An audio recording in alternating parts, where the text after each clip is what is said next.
With the BT Outdoor Classic underway, a lot of little hockey players skating their hearts out. But with any sport, injury is a risk, right? Health specialist Leah Sarich here now to talk about what young hockey players can do to make sure they get back out on the ice if they're hurt, or stay on the ice. Or stay on the ice and stay safe out there. Absolutely. So first of all, we have to talk about our Atom players, because these are 9 and 10-year-olds. So the big thing here is that these are kids that are not body checking yet.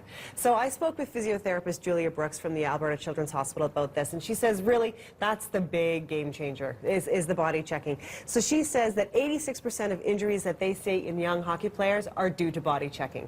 So if these kids are not body checking right now, then we're not seeing those specific injuries, but we are seeing some, and she outlines what they are. Unfortunately, a lot of the injuries we do see are fracture-related, sliding into the boards or falling and landing on their hands. So we do see injuries related to that. And unfortunately, there's not a ton you can do to prevent that, other than making sure your kids are practicing their skating and proficient on their skates so that they have more balance when they then start to try and hit a puck. Right, which totally makes sense. It does. So they do see those wrist and finger fractures Sure, when they're you putting their land, hands you brace down. yourself, right? Exactly. So she sees lots of those.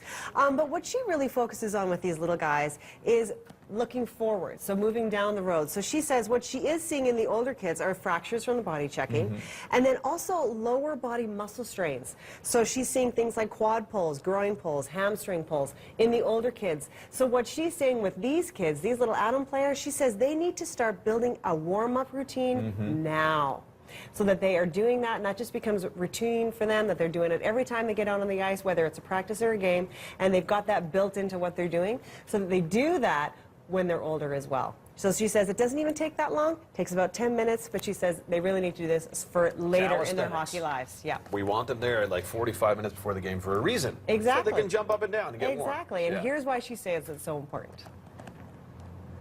If they have a little bit of time, getting there a tiny bit early and just going even for a jog or doing some jumping jacks to get their heart going, get the blood pumping to their muscles, and then working on some stretching to help stretch out their quadriceps and their hamstring muscles and their groin muscles, so that they're getting into that routine before they even step onto the ice.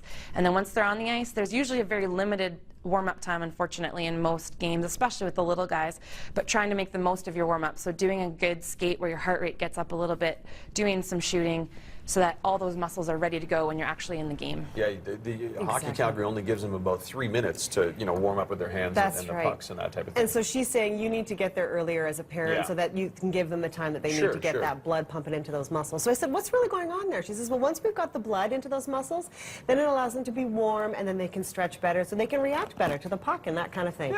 Yeah, so it's a really important thing to do for sure. And again, she said just 10 minutes is all it takes. That's all it takes. That's okay, all it takes. Say a little boy, little girl gets hurt. How long should we be waiting before he or she gets back on the ice? Yeah, great question. I asked Julia that question. She said, really, they should have a full range of motion, pain-free practice first. A game does not count. It has to be a practice that is completely pain-free. Because she says you're not going to notice the pain when you're in a game. Of course not. No. So when you're in a practice, it needs to be pain-free for at least one game before you're back out there. Good advice for players, parents,